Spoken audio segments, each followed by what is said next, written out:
இல்ல நாங்க ஆக்சுவலா ஆக்ஷன் கட்டே சொல்ல மாட்டோம். எப்படி வேணா எடுக்கலாம்டா, டைரக்டர்ங்கறோம் எடுத்துக்காட்டணும் அவ்வளவுதான். ஃப்ரைடே ஆனா சைக்கிள்ல போயிடும். கேட்டா கார்பன் இது வந்து எமிஷன் வந்து நான் குறைக்கிறேன். அடியே சக்கரை கட்டி நெஞ்சுக்குள்ள சிக்கரை ஒட்டி என்னத்தான் எங்க கூட்டி போறியோ நீ.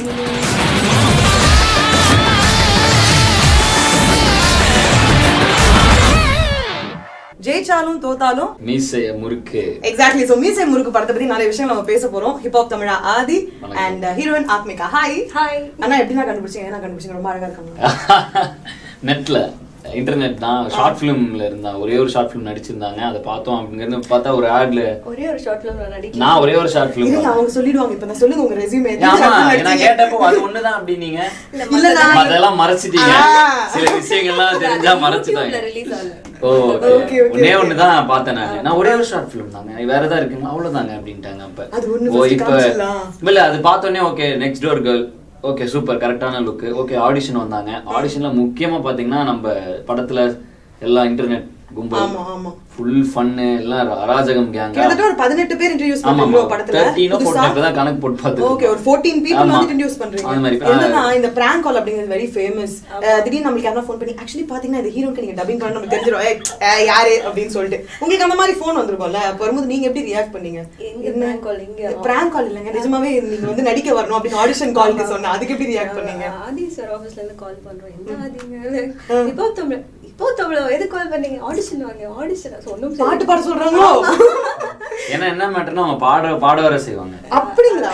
நல்லாவே ஓரளவுக்கு ப்ரோவாவே பாடுவாங்க. ப்ராப்பரா அவங்க ட்ரெயின்டு வரேன்னு நினைக்கிறேன். இனிமேல் எனக்கு தெரிஞ்ச அடுத்த படத்தெல்லாம் அவங்க வேற ஏதாவது படம் பண்ணாலும் நான் மியூசிக் பண்ணனா பாடலாம் தான் ஐடியால தான் இருக்கேன். ஆனா இவங்க நடிச்ச ஏதாவது ஒரு சீன்ல திடீர்னு நீங்க வந்து கட்டுன்னு சொல்லாமலே மெய் மறந்து ஏதாவது பாத்திருக்கீங்களா? வா ஓகே குட் பெர்ஃபார்மன்ஸ்ல அப்படின்னு சொல்லி. இல்ல நாங்க ஆக்சுவலா ஆக்ஷன் கட்டே சொல்ல மாட்டோம். நான் ஆக்ஷன் கட்டே படத்துல இல்லையா சொல்ல மாட்டோம். படத்துல? அப்படியே அதுவே ஓகே இது அந்த இன்னொரு கேரக்டர் இருக்காங்க. சோ அவங்க நீங்க பண்ணுங்க அப்படிமோ. இப்ப இவங்க வருவாங்க, ஆத்மிகா நீங்க பேசுங்க அப்படிமோ.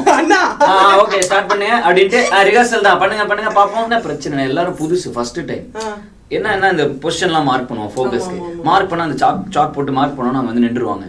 நின்றுட்டு உடனே அங்கேயே பாதி அவுட், கான்ஷியஸ் ஆயிடும் 50% அவுட். அதுக்கப்புறம் ஆக்ஷன் அப்படின்னு அப்படின்னு அந்த எடுப்பாங்க பாத்தீங்கன்னா லீடு, அங்க மாட்டிப்பாங்க. சோ இது நம்ம வந்து புதுசா பண்ணணும்னு முடிவு பண்ணிட்டோம். இத்தனை பேர் இறங்கி ரிஸ்க் எடுக்கணும்னு முடிவு எடுத்தாச்சு. இப்ப அவங்களுக்கு என்ன வருதோ அது அந்த வழியில போய் கேப்சர் பண்றதுதான் ஒரு டைரக்டரோட டேலண்ட். சுந்தர் நான் இதுதான் சொன்னாரு, எப்படி வேணா எடுக்கலாம்டா, டைரக்டருங்கிறோம் எடுத்துக்காட்டணும் அவ்வளவுதான். நீ எப்படி எடுத்த, எங்க எடுத்த, எதை வச்சு எடுத்தேன்னா யாரும் கேட்க போறது இல்ல. ஸ்கிரீன்ல என்ன பாக்குறாங்க மக்கள், அது தட் இஸ் வாட் மேட்டர்ஸ்ன்றாரு. ஒரு புது டீம்லனா ஒரு புது டீம் ஃபார்ம் பண்ணி எல்லாருமே வந்து உங்களுடைய பெஸ்ட் வந்து கொடுத்திருக்கீங்க. படம் ரிலீஸ் ஆக போது நிறைய எக்ஸ்பெக்டேஷன்ஸ் தான் இருந்தாலும் இதுல ஒரு தெரிஞ்ச ஒரு முகம் அப்படின்னா கண்டிப்பா நீங்க அண்ட் விவேக் சார். ஓப்பனிங் சீன்லயே அந்த ட்ரெயிலர் ட்ரெண்டிங் ஆனதுக்கு நிறைய காரணங்கள் இருக்கு. அதுல வந்து சில கனெக்டிங்கான டயலாக்ஸ், ஸ்கூல்ல வந்து டாக் இன் இங்கிலீஷ் அப்படின்னு சொல்ற ஒரு விஷயம் இருந்தாலும் சரி, அதுல இருந்து அப்பா எனக்கு சூப்பர் ஹீரோ அப்படின்னு சொல்ற விஷயம் இருந்தாலும் சரி, பசங்களால ரொம்ப ஈஸியா கனெக்ட் பண்ணிக்க முடிஞ்சது. சோ உங்க அப்பா சைடுல உங்களுக்கு ரெஸ்பான்ஸ் பார்த்தாரா? பயப்படுவீங்கல்ல நீங்க? பயம் இல்லைங்க, இது ஒரு மரியாதை, ஒரு ரெஸ்பெக்ட். நான் எங்க அப்பாவை இன்னி வரைக்குமே நான் வந்து ஒரு படத்துக்கு ஆன் ஸ்கிரீன்ல வரவங்க கூட அந்த அளவுக்கு வர்ஷிப் பண்ற ஹீரோ இதெல்லாம் நான் இது வரைக்கும் எனக்கு லைஃப்ல கனெக்ட் ஆனது இல்ல. பிடிச்ச நடிகர்கள் அந்த மாதிரி இருப்பாங்க, அவங்களெல்லாம் நம்ம ஹீரோவை பார்ப்போம். ஆனா அப்பாவை ரியல் லைஃப்ல ஒரு மாதிரி ஒரு லார்ஜர் தென் லைஃபா பார்த்தே வளர்ந்தேன். எங்க அப்பா வந்து நிறைய விஷயம் பண்ணுவாருங்க. திடீர்னு எப்பவுமே எங்க அப்பா ஒரு காலேஜ்ல ப்ரொஃபஸரா இருக்காரு. ஃப்ரைடே ஆனா சைக்கிள்ல போயிடுவாரு. கேட்டா கார்பன் இது வந்து எமிஷனை வந்து நான் குறைக்கிறேன். நிறைய சிரிப்பாங்க, ஓட்டுவாங்க. ஆனா அவர் பாட்டுக்கு அவர் வேலையை பண்ணிட்டே இருப்பாரு. சோ அந்த மாதிரி ஒரு கேரக்டர். சோ அதனால எனக்கு அவரை பார்த்தா அவர் விஷயத்துல கரெக்டா இருப்பாரு.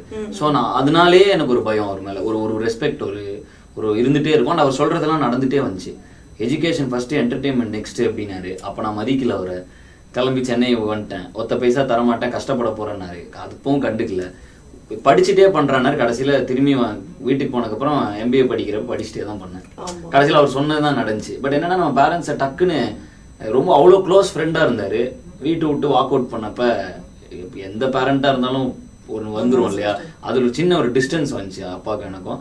அதனால இதை பத்தி நாங்க பேசிக்கவே மாட்டோம். இப்ப normal, every thing is normal. But இந்த சினிமாங்கிற விஷயத்த நாங்க பேசிக்கவே மாட்டோம். வீட்டுக்குள்ள போனா நான் தான் வந்து இப்ப வாஷிங் மிஷின்ல நான் வீட்டுக்கு போயிட்டேன்னா நம்ம வீட்டுல இப்ப எல்லாரும் நம்ம தானே வேலை செய்யணும். நம்ம வீட்டுல நம்ம வீட்லயே கிரவுண்டட்.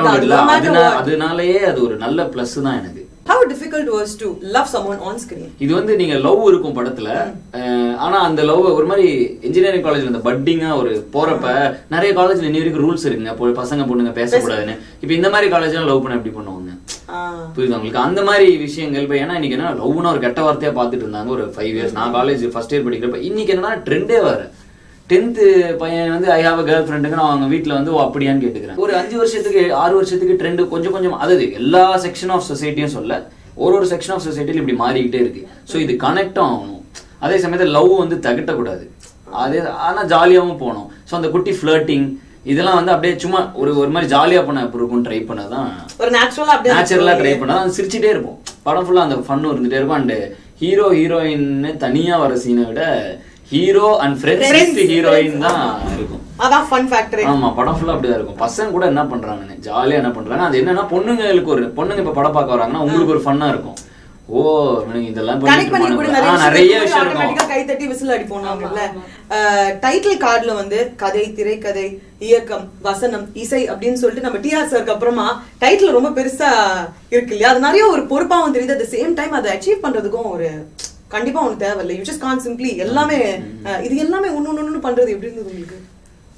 இது நான் பதில் சொல்றது ஒரு குட்டி கதை சொல்லிடுறேன் 1 minute-க்குள்ள. ஒரு நாய்க்குட்டி, அந்த நாய்க்குட்டியை ஒரு கூண்டுக்குள்ள போட்டுட்டீங்க. அதுக்கு சாப்பாடே போட மாட்டேன்றீங்க. அந்த கூண்டு ஃபுல்லா இருட்டா இருக்கு. அது எப்படியாவது வெளில போயிட முடியாதா? உலகத்தை எங்காவது ஒரு வாய்ப்பு கிடைக்காத வெளில போகன்னு தேடிக்கிட்டே இருக்கு. திறந்தே விட மாட்டேன்றாங்க. திடீர்னு அந்த கூண்டை சுத்தி எல்லாம் சாப்பாடா வச்சுட்டாங்க. ஒரு பக்கம் என்னடானா பிரியாணி, இந்த பக்கம் மீல்ஸ், இந்த பக்கம் அப்படி வச்சுட்டாங்க. வச்சுட்டு டக்குன்னு கூண்டை திறந்து தான் அந்த நாய் என்ன பண்ணும்? அந்த நாய் தான் இந்த நாய்.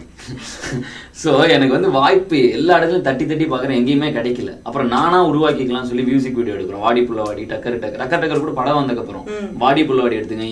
இறைவாலாம் நீங்க உனக்கு அப்பவே எனக்கு தெரியும். ஸோ இது மாதிரி என்னைக்காவது வாழ்க்கையில ஜெயிக்க முடியாதா? ஏதோ ஒருத்தர் நம்ம ரெக்கக்னைஸ் பண்ண மாட்டாங்களான்னு ஓடுறப்போ ஒரு இது இருக்கும் பார்த்தீங்களா, ஒரு டெஸ்பிரேஷன். அந்த டெஸ்பிரேஷன் அப்படியே நடந்துட்டு இருக்கப்ப திடீர்னு வந்து இது பாரு இங்கதான் இருக்கு, நீ வேணும்னா இங்கிருந்து அவ்வளவு தூரம் ஓடணும், அதை பிடிச்சிடலான்னு கண்ணில் காட்டுறப்ப எப்படி ஓடும் அந்த நாய். அந்த நாய் வந்து அப்படி ஓடிடுச்சு. அதை பார்த்து ஓகே பசி, ஏதாவது பண்ணணும்னு பசி. இன்னைக்கு நம்ம எது பண்ணாலும் பாக்குறாங்கன்னு ஒரு சந்தோஷம். நீங்க நிறைய பாத்துருக்கீங்க ஸ்ட்ரகிள். அது எல்லாத்தையும் பார்த்துனால தான் மேபி உங்களுடைய ஃபர்ஸ்ட் படத்துலேயே ஸ்ட்ரகிள் பண்றவங்களுக்கு நம்ம கண்டிப்பா சான்ஸ் கொடுக்கணும், மோட்டிவேட் பண்ணணும் அப்படிங்கிற மாதிரி. என் ட்ரெய்லர் பார்க்கறதுக்கும் அப்படிதான் இருக்கு. பயங்கர மோட்டிவேட்டிங்கா, இன்ஸ்பைரிங்கா, யங்ஸ்டர்ஸ்க்கு ஏதோ ஒன்று சொல்ல வர மாதிரி. உங்களை பத்தி எனக்கு அதுதானே? இல்ல என்னுடைய வாழ்க்கையில் நடந்த சம்பவங்களின் அடிப்படையில் எழுதப்பட்ட ஒரு கற்பனை கதை. என்ன பத்தின கதை இல்ல. பேஷனை தேடி ஓடணும், அதே சமயத்துல வாழ்க்கையிலயும் ஏதாவது கரெக்டா பண்ணிடணும். சில பேர் வாழ்க்கைக்காக கனவு தொலைச்சிடுவாங்க. சில பேர் கனவுக்காக வாழ்க்கையை தொலைச்சு நடுத்தூரில் நிற்பாங்க.